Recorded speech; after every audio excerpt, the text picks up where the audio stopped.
Hello, I'm Erik Robey. And I'm Carla Schaffer, and this is Anne Arundel County Week in Review. Today we'll tell you about a meow for help and have more on the cleanup from Tropical Storm Lee, making headlines around the county. Well, animal control is bursting at the seams this week after a rescue of 67 cats from a hoarding operation in Severna Park. On the morning of Wednesday, September 21st, Animal Control, County Police, and the Humane Society seized the animals from Cool Cats Rescue Center located at 546 Benfield Road. The cats exhibited various medical conditions, and 2 dead cats were recovered as well. The operation received financial support from PetSmart Charities. Animal Control received numerous complaints about the deplorable conditions at the Cool Cats Rescue Center. The seized animals have since been taken to the Animal Control facility in Millersville. The animals will be assessed behaviorally and medically to determine how Animal Control will proceed with their care. The investigation is ongoing and charges are pending. County Executive Leopold said of the rescue, "This case is another reminder that we need to be vigilant about spaying and neutering. It also highlights the fact that organizations started with the laudable goal of helping animals can turn into hoarding operations that hurt animals. We hope that citizens will come forward and give those cats good homes." By the time you're watching this, many of these cats will be ready for adoption, so go online to the latest updates and like the page at www.facebook.com/AACAC. We will do our best to get photos and information up as soon as it's available. The best thing to do is show up at Animal Control in person. Viewing hours are Tuesday through Saturday from 10 a.m. to 2:30 p.m. Please stop by and save a life. You delivered that story perfectly. Oh, thanks, Erik. I think I made it through without a scratch. Oh my goodness. Well, it's a touchy subject, but we're glad to see that our animal control folks are actually out there taking care of our animals in this community. In other stories, it might seem like our show has turned into the Weather Channel lately. For the past month, we've told you about hurricanes, earthquakes, and tropical storms. Thankfully, we didn't have any new events this week, but the cleanup continues. Last week, County Executive Leopold announced that dumpsters will be available for waterfront communities. This week, they were deployed into those communities. The dumpsters are provided thanks to a grant from the Maryland Department of Natural Resources. Heavy rains from Tropical Storm Lee forced officials to open 44 gates at the Conowingo Dam near Havre de Grace in Harford County. That means that storm debris was flushed down the Susquehanna River, and much of it has washed up on our beaches. We'll have some busy communities out cleaning up the mess this week and next. The following communities have received dumpsters: Bayside Beach, Bay Ridge, Fairhaven, Shore Acres, Shoreham Beach, Sillery Bay, Venice Beach, and Venice on the Bay. County Executive Leopold said of the effort, "Removing this debris is a tough job for our citizens, but we are glad to have an opportunity to make the cleanup a little bit easier." This week, County Executive Leopold gave special recognition to a team from the police department that saved lives during Hurricane Irene. On September 8, 2011, at approximately 1:20 a.m., Lieutenant Steve Thomas and Corporal Erika Heineke responded to the area of Burns Crossing Road and Old Mill Road in Severn. Dispatch advised that a vehicle was stuck in standing water on Burns Crossing Road, and a 63-year-old male and 68-year-old female were stranded. Upon arrival, the officers discovered that a roadway was completely eroded and several feet of water was gushing from Old Mill Road across Burns Crossing Road. The stranded couple got out of the vehicle and were on the shoulder of Burns Crossing Road, holding onto the guardrail for support against the rushing water. Corporal Heineke and Lieutenant Thomas tied their departmental water rescue ropes to themselves before entering the water and approaching the couple. As Lieutenant Thomas approached the victim lost his footing and was submerged beneath the water under the guardrail. Lieutenant Thomas, who was still tied to Corporal Heineke via their rescue rope, was able to lift the male victim out of the water just enough to allow him to breathe, and held on to the victim until he received assistance from Sergeant Matthew Snyder when he arrived on the scene. Sergeant Bob Novotny, Corporal Daniel Palmer, Officer Rocco Pugliese, and Officer Mike Frazier responded to the scene and were able to assist Lieutenant Thomas, Sergeant Snyder, and Corporal Heineke with retrieving the male and female victims from the water. Fire department personnel transported the victims to the Baltimore Washington Medical Center, where they were treated and released. The roadway was eventually washed away by the force of water. We want to thank all of the officers involved. They're out there every day saving lives. Well, folks, there's more Week in Review to come. Take a look at the community calendar for what's happening around your county. Stay with us. We'll be right back.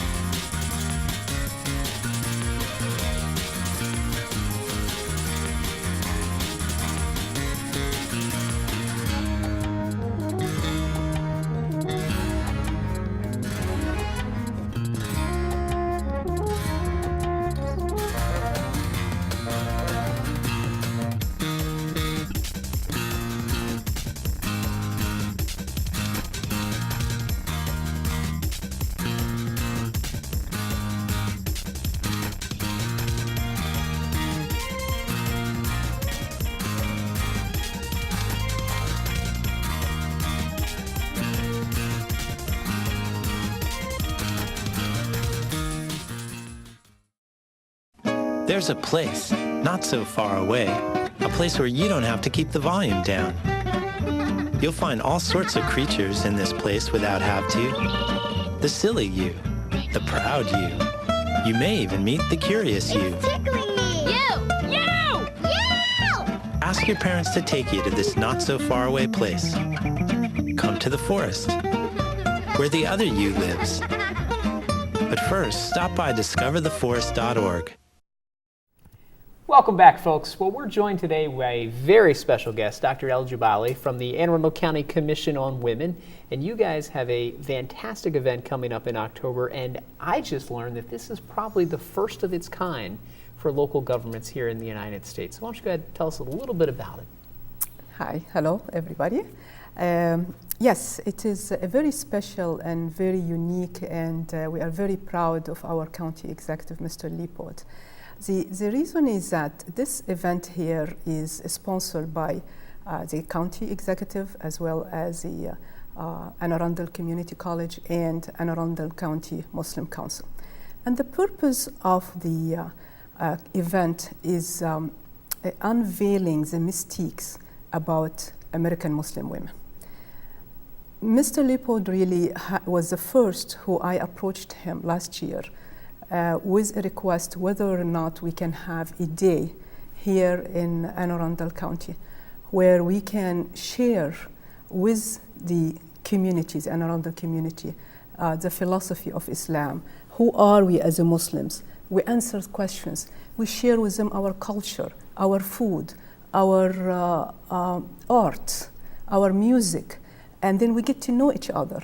And Mr. Leopold has responded so beautifully by appointing me immediately to Commission for Women, and that was actually one of our programs that we are very proud that we feel like we have accomplished it timely.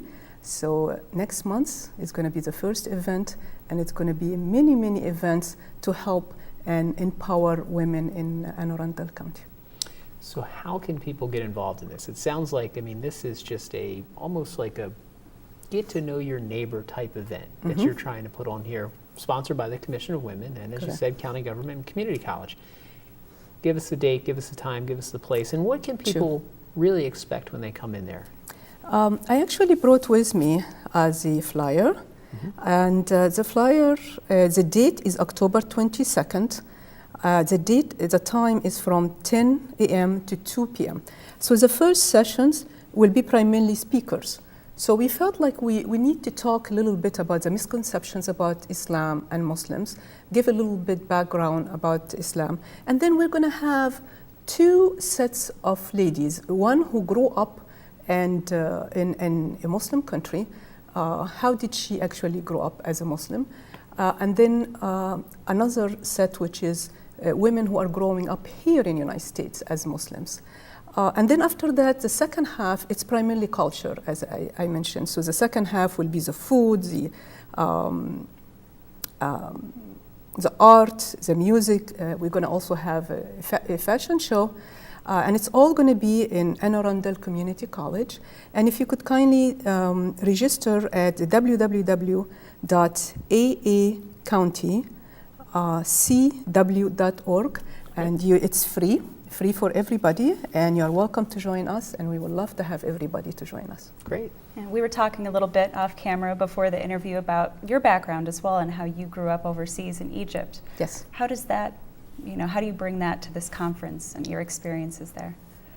Well, growing up in Egypt, I consider myself one of the luckiest people on earth because I really had the beauty of the two cultures. The Islamic Arabic culture and all its values and all what it teaches, and also how it helps you to really stay a good, strong person in very challenging society like the United States. The United States also, I grew up here after age of 22 or 23 until now.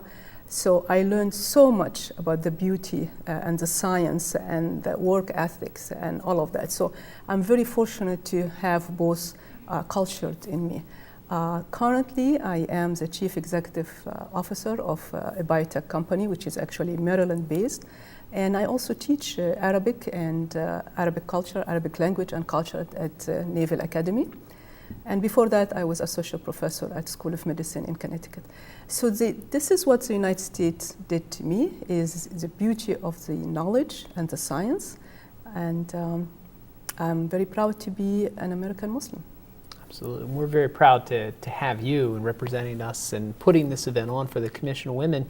Tell us a little bit about the Commission for Women here in Anne Arundel County, because this is one of our many commissions that are, sanctioned by Anne Arundel County government, fall under the executive branch. Correct. And the county executive appointed you about a year ago. And tell us a little bit about some of the other activities the commission's involved in. The commission actually, the main mission of the commission is to look for what's needed. How can we empower women? How can we make their life better? If there is an issue like the Muslim women here, there is an issue. They feel like they're not feeling themselves. So that's an issue that would need to clarify. So Commission of Women do a lot of activities for, let's say, educating women about heart attack. Heart attack is not only for men. So women issues and how can you enhance their lifestyle and life quality of life and so on. And usually women will apply to Commission for Women for a position, and then they get reviewed and interviewed, and then Mr. Lippod either agreed or disagreed. That's the way usually it goes, and it's 2 years.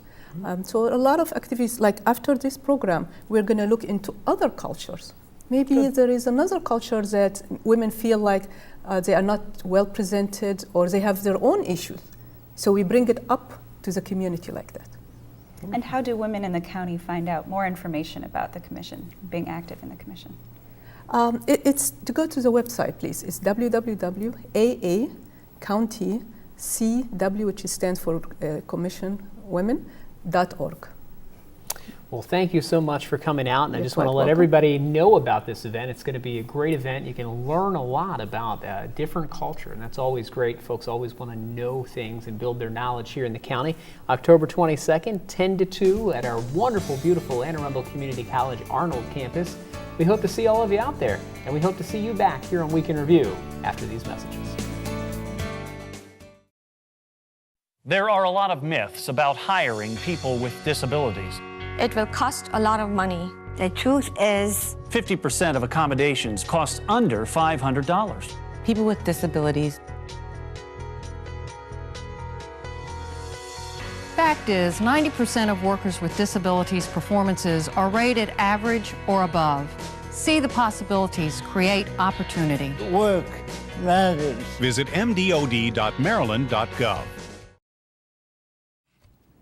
Welcome back.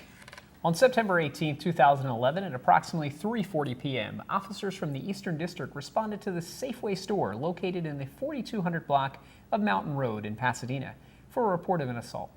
Joining us now is Public Information Officer Justin Mulcahy with further details on this investigation. Justin. Thanks, Erik. When officers arrived on scene, they spoke with the 43-year-old male victim who advised that he was walking across the parking lot. That's when a male suspect accelerated his 2010 Volkswagen Jetta towards the victim, causing him to have to jump out of the way. Now, as the vehicle passed, the vehicle's mirror struck the victim, who then yelled at the suspect. The suspect at that point stopped the vehicle, backed up, and accelerated toward the victim for a second time.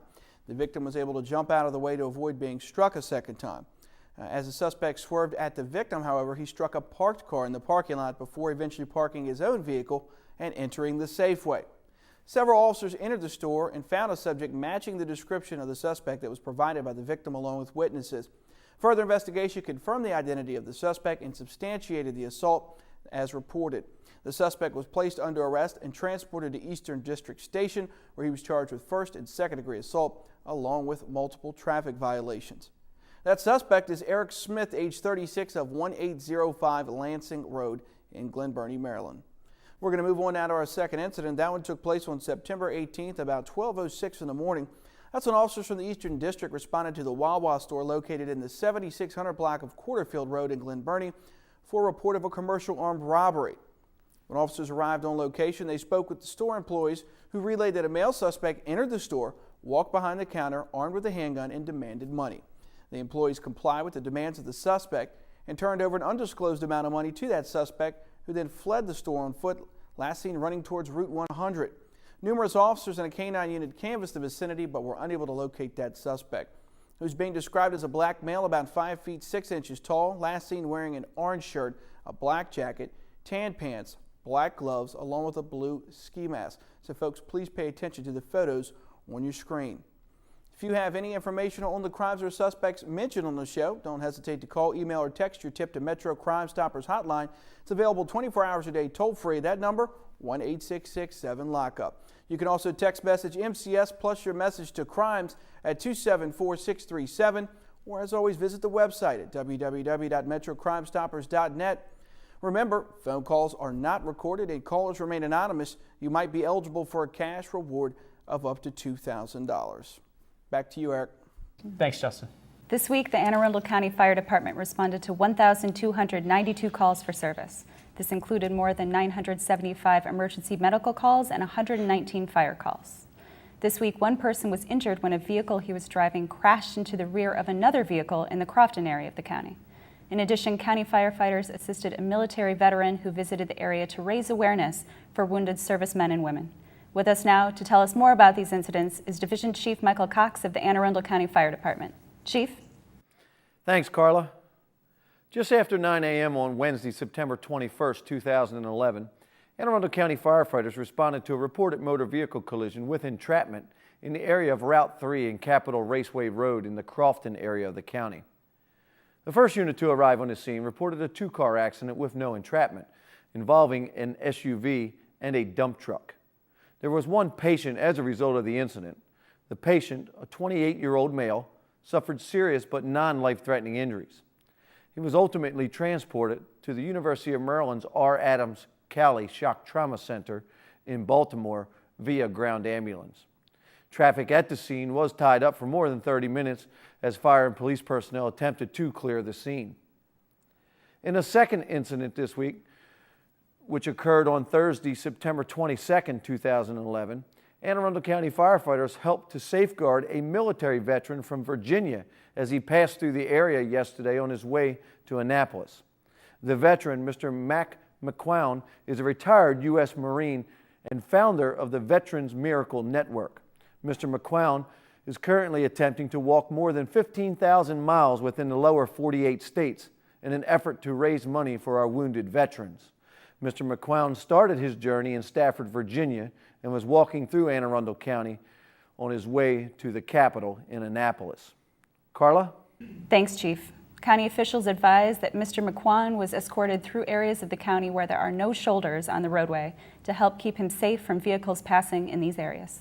Well, in this week's Community Spotlight, our own Marina Hardy has returned to where she grew up to give us some information about the upcoming Severna Park Heritage Day. Marina. Thanks, Eric. And I'm Marina Hardy. I'm here today in beautiful downtown Severna Park at the Hatton Register Green Park. And I'm here with some great Severna Park residents who have been here for a very long time with some very great stories. We're also here to promote Heritage Day, which will be occurring on October 1st. It's a beautiful Saturday. We've ordered great weather. And Mr. J here will be doing a heritage walk showing great past, present, and future locations of Severna Park, as well as the Chamber of Commerce is having a street fair, and this will be on Holly Avenue with a lot of vendors and a great free event for the family to come out and learn a little bit about Severna Park's history and the great opportunities here. So Scott, I'd like to start with you with the Heritage Day Heritage Walk and all that you do for that. Can you tell the viewers at home a little bit more about that? Sure. I was born and raised here in Severna Park. And I do a walk. I guess I've been doing it for about 15 years. We have two versions, a short version that's only about a half a mile, and then we have another one that adds about 2 miles to it.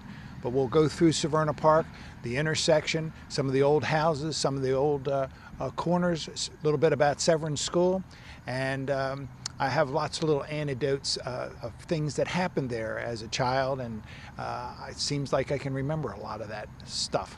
But at any rate, I hope you all can come out. I'll be glad to meet you and maybe have a good time. Get a little exercise too. Now, Mrs. Winkelmeyer, your family owned the hardware store, correct? We did, my husband and I, yes. from 1949, May 1st, we opened up. And it was a very poor crowd in Severna Park. Hardly any homes, any houses, any cars. And we had a coal yard and a feed store first. And that was, and we sold lots of Easter chicks when they had them dyed with, and Scott over there has a very interesting story about his ducks that his parents bought him for Easter one time. He had to take them to Eastern Shore because they were all over the house. But it was a very, we started with $12 and a cigar box. That's fantastic. What a great history and a great story. My husband built the building that I'm in today. He built it in 1956. And I've been 62 years in that same spot. And I've enjoyed every minute of it. It's been a wonderful thing, and I was always in Anne Arundel County most of my life. I graduated from Glen High School, so I've been here a long time. What a fantastic story, and the history of Winkelmeyer Hardware Store, and you and your husband building the building yourself, and $12 in a cigar box. And this is the lovely daughter, yes. Betty Winkelmeyer Wells. Can you tell us a great story, anecdote about growing up in Severna Park? It's always interesting in Severna Park because chicken feed always came in a printed bag, and it seemed like your customer always wanted the 100-pound bag on the bottom of a 10-pound stack. It was just too funny. But the people in Severna Park were supportive. They shopped in Severna Park. They spent their money in Severna Park. And thanks to the people in Severna Park, we were able to survive. We ate, and Mother and Dad even did the salt vaccine. They started that through Severna Park with the county health department. And the railroad company, the train has a big attraction here. The bike trail now has the attraction, but the train certainly did. Very nice. I know Scott and I were telling stories. We both were lucky enough to attend the Severna School across the way here, and the various hijinks of getting into trouble around these parts growing up. And we were telling some stories of what the students used to do on the train tracks and what the young boys would get themselves into trouble by putting pennies on the track. And my personal favorite was always the greasing of the tracks with the lard stolen from the kitchen and watching the train slide on by. Do you have any other stories? Well, I'd like to go back to Mrs. Winkelmeyer because in the spring they would get baby ducks, and I just love going over and buying a half a dozen ducks from her. And I had built a little pen in my backyard for my ducks to grow up.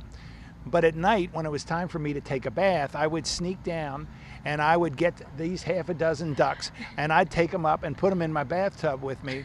My mother didn't realize that that's what I was doing.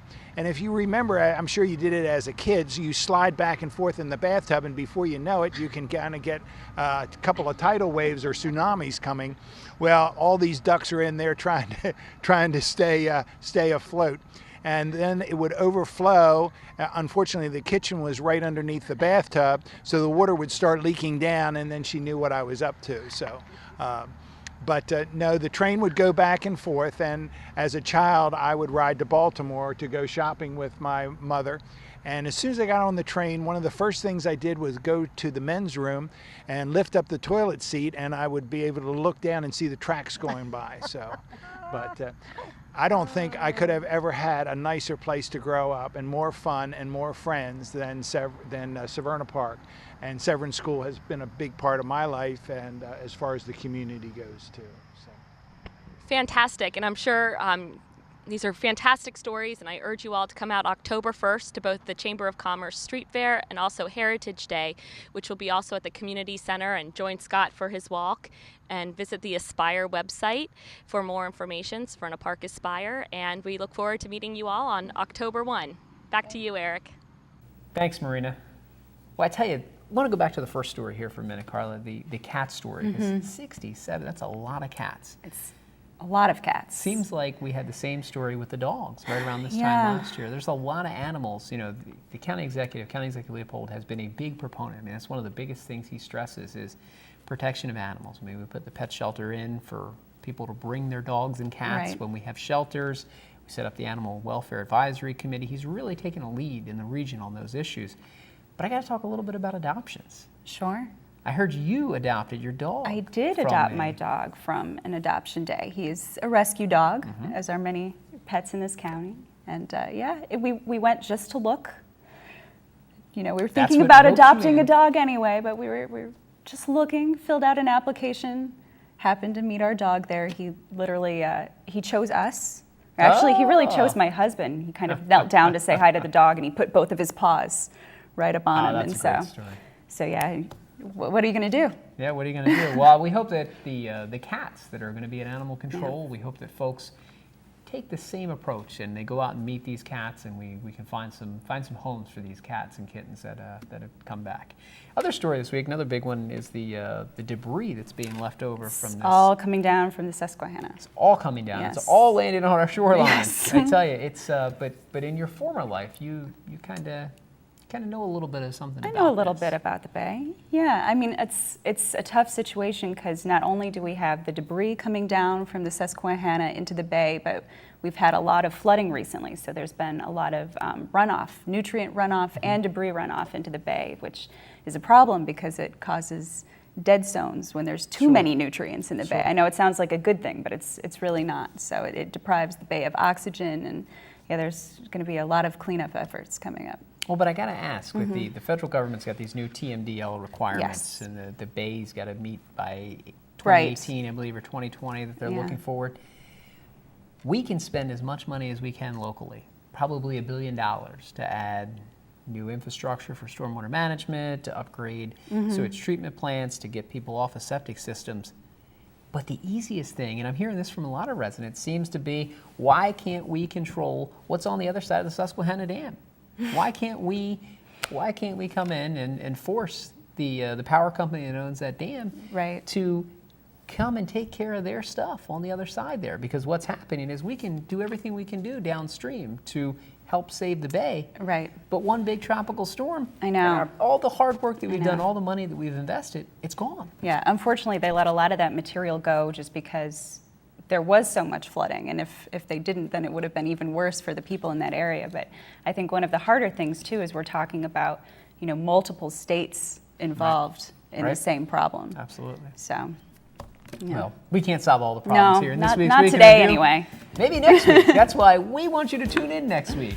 That wraps up this week's edition of Week in Review. You can watch this episode online anytime at www.aacounty.org. Archive episodes are available at blip.tv and on YouTube. You can also subscribe to the free video podcast at iTunes. Please tune in again next week for more highlights and news from around your county. We'll see you next time.